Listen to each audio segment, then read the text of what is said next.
My name is Nick Curry. I record and write under the name of Momus, and this is a promotional video for a book which I've just written called UnAmerica, which is coming out, ironically enough, on an American publisher. Why do you hate America, Momus? Why do you hate America, Momus? I don't hate America. I lived in New York for 2 years, during 9/11 actually. I was in New York and I witnessed it all from the roof of my building in Chinatown. You might say Chinatown, New York is not really America, which I might agree with, but the Lower East Side where I lived, the Chinatown end of the Lower East Side, is a kind of transitional point for many of the millions of immigrants who flowed into the US in the early 20th century. And I was there the early 21st century and felt fairly at home there, and I remember talking in magazine interviews at the time about the fantastic possibilities of freedom presented by the plasticity of the American identity, this double identity everybody has, where they have real, inverted commas, roots back in the old country, and then these new consumerist, affluent conditions of life in America, both of which are equally synthetic. And I think that was my point, because I've always been on the side of the artificial and the synthetic, and on the side of lies and interesting possibilities which were invented, and parallel universes, and lies as a way to build these parallel universes.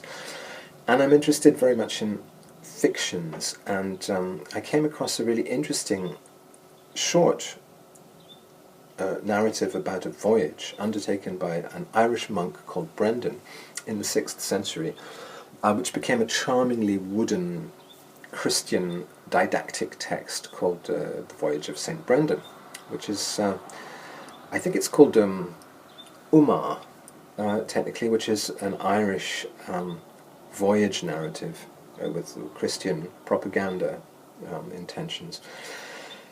And so this wonder voyage, as it was known, was about St. Brendan mounting a trip to try to discover this place called Tir na Nog, which was beyond the western horizon. It was supposed to be an amazing place of freedom and of endless health, fountains of health and longevity and eternal life, in fact, which was, in the Christian symbolism, was a way of talking about eternal life and God, but also in retrospect began to look like a prediction of the discovery of America, which would happen about 1,000 years later. I found this narrative charming, and it's full of ridiculous but very beautiful fables, like when they anchor on what they think is an island and it turns out to be the back of a whale, or when they find Judas on day release from hell, sweeping off the waves as they cascade over a rock, that kind of thing. So I thought, well, let's do a kind of reverse. Let's imagine God in America. God is in my version of the tale, he's a janitor with advanced Alzheimer's disease, working in a tasty freeze in a town called Somerville, South Carolina. It's a sunny afternoon during the month of Hecatombion. Wild pear trees, glabrous, their leaves cordate or nearly orbicular, their nuts oval or coming into flower. I'm headed eastbound on Tupperway Drive. I make an illegal U-turn at the Boone Hill United Methodist Church, and I'm soon pulling my Dodge Custer into the Tasty Freeze car park. Inside the restaurant, I'm ushered to a booth where I order a hot fudge sundae with a large side of fries. This is not the sort of food I normally eat, or even like very much, to be honest. I prefer to picnic alone in the middle of a field somewhere with a pot of raspberry jam, 2 slices of crisp bread, a hard-boiled egg, and some unsugared tea in a thermos flask. The wind might rustle in the willows, rabbits might graze in the boskiness of a hedgerow, and John Constable would probably be standing at an easel nearby, whistling as he smears flecks of Kremnitz white from a soft metal tube into a lowering and turbulent paint sky. After lunch, I will push my bicycle over the recently plowed sod, casting a lustful yet repressed eye at a handsome farm laborer stripped to the waist, and cycle to the nearest village, where I will seek out junk shops selling bric-a-brac, or perhaps stumble on serendipitous church fates. Brad, The frail, fussy voice takes me by surprise. An old man dressed like a janitor emerges from a utilities closet. Brad, thank you for coming. I know that many people would assume this was a hoax. You've shown yourself to be a true believer. Great to meet you. God's handshake isn't particularly firm. His foreign accent, darting brown eyes, swarthy complexion, and cheap nylon janitor's uniform make him look like an illegal kitchen worker from the Middle East.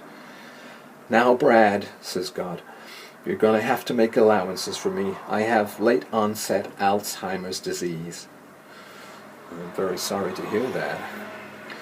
Yes, it's my cross to bear, so to speak. I've totally forgotten how to create things. Do you know what my main project is right now, Brad? I wouldn't presume to guess or know, sir. I want to uninvent America, a nation I have come to despise. This is surprising. Why do you despise America? God knits his brows. Because Americans have lost touch with everything important. They've become fat, greedy, selfish pigs. God explains how little he was impressed by the mass extermination of indigenous peoples, the triumph of the slave-driving South over the Yankees during the Civil War, and the Confederate States of America's use of nuclear weapons against civilian populations in Britain during the Second World War. That sounds fair enough, I observe. I'm a secret British sympathizer myself. My Sunday and Fries arrives. God is talking about the Hutterites, how they were the only Americans to have followed his injunction in the Acts of the Apostles to pool their possessions, sell all their goods, and distribute them according to need. And you know what they got for this, Brad? They were called communists, jailed, beaten up, killed. The states started passing laws forbidding them to buy more land. They had to move to Canada. Brad, Americans have become the opposite of everything I intended humans, and especially Christians, to become. If I still could, I'd smash this nation to potsherds, or flood the entire continental basin from sea to shining sea. God becomes suddenly businesslike. I am seeking a faithful servant to recreate, in reverse, the voyage of St. Brendan, dearly beloved to me. Do you know much about him?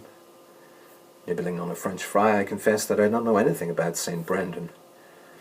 God explains that the monks set off from Ireland in the early 6th century, inspired by a holy man called Mernoc, who had discovered a magical land beyond the western horizon, where every herb was full of blossom and every tree full of fruit. This, says God, was Eden, or Tir Nanog, the earthly paradise where death and disease were unknown. Brendan set off in a coracle with 12 hand-picked associates, hoping to discover this land. After 7 years of paddling from island to island, he succeeded.